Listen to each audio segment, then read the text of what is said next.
Ibu bapak yang dirahmati oleh Allah, ada peristiwa di mana Isra wal Mi'raj Nabi SAW, ternyata tahun tersebut tahun kesedihan Nabi. Nabi ditinggal dua orang yang dicintai. Nabi lagi tahun kesedihan, cintanya Nabi kepada Siti Khadijah dan kehilangan seorang paman yang selalu membelanya, Sayyidina Abu Talib. Nabi sedih. Ada sahabat Nabi yang selalu menghibur Nabi, Bu Pak. Namanya Nuaiman. Nuaiman ini hidupnya nyenengin Nabi. Ada satu riwayat saking Nabi nggak bisa jauh dari Nuaiman. Nuaiman sakit, pas majlis nggak datang Nuaiman karena ditanya sama Rasulullah. Begitu keluar mau majlis, tanya, Nuaiman mana? Nuaiman sakit ya Rasulullah. Panggil, suruh datang, kalau enggak saya nggak bakal mau taklim. Dipanggil sama sahabat, lari. Nuaiman lagi tidur, dibangunin, matanya dibuka, dibentet. Apaan sih katanya? Ayo cepetan, Nabi nungguin, bilangin aing sakit. Apa jawabannya? Sahabat bilang, gak pakai sakit, cepetan bangun, kalau lu nggak datang Nabi nggak bakal mengajar katanya. Tahu jawaban Nuaiman apa? Emang dasar ngerepotin. Kira-kira ada nggak murid yang begitu? Ustaz, kalau ada murid yang begitu diapain Ustaz ya? Dia datang Nuaiman, duduk, Nabi keluar, ditanya, Nuaiman udah datang? Nuaiman ini duduknya di balik batang pohon kurma. Batang pohon kurma kan gede ya. Dia duduk di belakangnya. Begitu ditanya Nuaiman udah datang, tangannya doang begini. Itu Nabi senyum. Luar biasa bahagianya Nabi. Nuaiman melihat Nabi sedih, nggak terima. Nuaiman berusaha untuk menghibur Nabi Muhammad SAW. Nuaiman cari tahu apa yang kira-kira bikin senang Nabi. Teringat Nabi ternyata paling doyan sama kambing. Suka banget makan daging kambing. Nabi kalau makan daging kambing, nih buat yang bapak-bapak, Nabi itu paling seneng kaki, Pak. Paha. Kalau makan kakinya dipegang, makannya begini. Itu Nabi. Kalau orang Indonesia kan enggak, dikopek. Betul ya?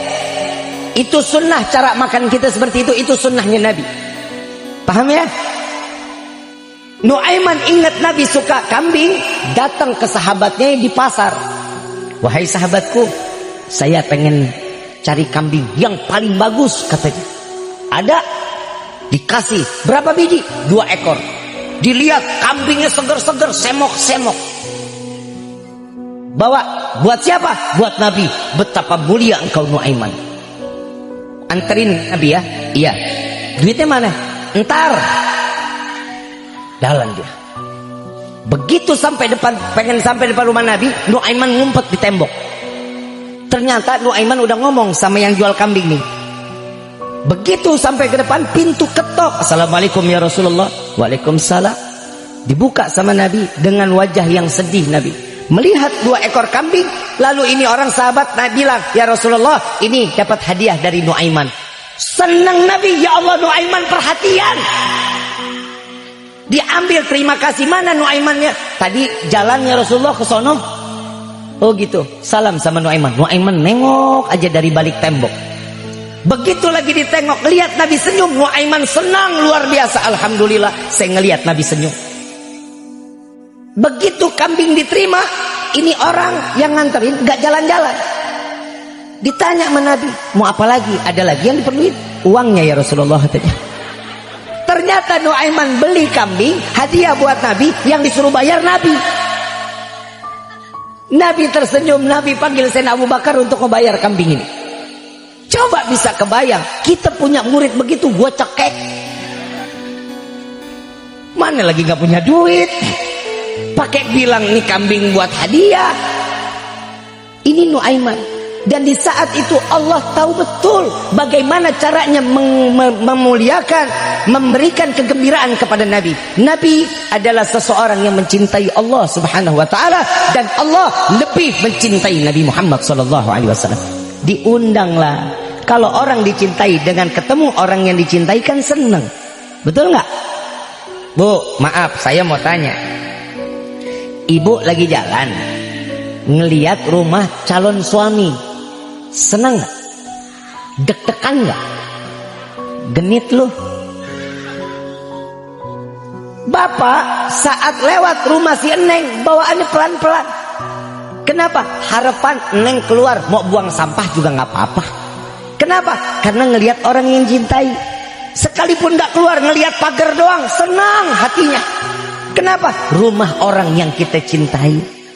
Nah ini Nabi berjumpa dengan yang dicintai dan maha pengasih Allah dengan undangan khusus. Begitu sampai di atas berjumpa dengan Allah, malaikat Jibril mundur satu langkah. Gak bisa ikut masuk.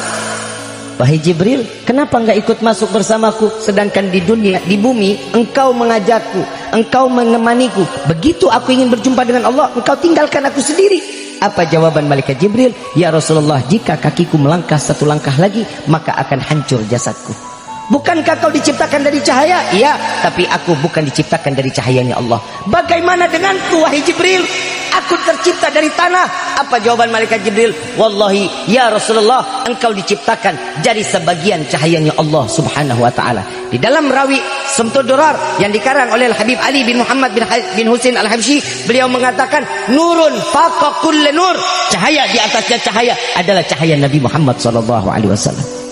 Berjumpalah antara Allah dengan Nabi Muhammad saat di Baitul Ma'mur ada 70.000 hijab. Satu hijab Nabi Musa modar, diangkat Nabi Musa semaput. Ada yang mengatakan bahwa saat perjumpaan antara Nabi Musa dengan Allah, satu hijab diangkat, bukit Tursinanya hancur, nabinya Musa meninggal. Tapi di satu sisi ada yang mengatakan bahwa setelah satu hijab terbuka, Nabi Musa pingsan. Saat terbangun mukanya terbias cahaya Allah. Selama 40 hari beliau nggak keluar dari rumah. Kenapa? Menutup wajahnya. Karena ada satu umat yang memandang wajah Nabi Musa buta seketika. Ini cahayanya Allah. Saat Nabi berjumpa dengan Allah, hijab demi hijab, saat itulah Nabi membuka sendalnya Nabi. Ingin berjumpa dengan Allah, membuka sendal. Teringat peristiwa Nabi Musa saat ingin naik ke atas bukit Tursina, diabadikan di dalam Al-Quran. Ya Musa, jangan kau injak bukit ini. Bukit ini akan menjadi suci. Buka sandalmu. Naik ke atas bukit aja ingin berjumpa Allah, suruh buka sendal. Gimana udah sampai di Baitul Ma'mur? Nabi dengan akhlak membuka tanpa diperintah oleh Allah. Tapi apa jawaban Allah? Ya Muhammad, jangan kau buka sandalmu, injak-injak langitku ini, karena langit ini minta diinjak-injak oleh kakimu. Beda nggak antara Nabi Musa dengan Nabi Muhammad? Beda. Malaikat Jibril geleng-geleng, cemburu, iri. Kok aku yang menerima wahyu, yang menyampaikan wahyu, tapi aku tidak pernah berjumpa langsung dengan Allah, sedangkan ini orang jumpa dengan Allah. Nah, malaikat Jibril iri dengan siapa? Dengan siapa? Bukan dengan Nabi. Mau ngapain iri Nabi? Orang Nabi tahu kok Nabi Muhammad adalah orang yang dicintai Allah. Imamahnya Nabi nggak kebakar, jubahnya Nabi nggak kebakar, sorbannya Nabi nggak kebakar, sandalnya Nabi nggak kebakar saat berjumpa dengan Allah. Kenapa? Karena tertempel di jasad yang dimuliakan oleh Zat yang Maha Mulia. Malaikat Jibril iri dengan siapa? Dengan sandalnya Nabi. Sandalnya berjumpa dengan Allah, sedangkan malaikat Jibril nggak pernah berjumpa dengan Allah. Makanya saya punya yang namanya kalau kita pikirin, subhanallah, kita ini semua umatnya ada di dalam hati Nabi Muhammad SAW. Tapi insya Allah mudah-mudahan kalau sandal aja berjumpa dengan Allah tidak terbakar, bagaimana nama kita yang satu persatu terpatri, tertempel di dalam hati Nabi, maka insya Allah jasad kita akan diharamkan masuk ke api neraka. Amin ya rabbal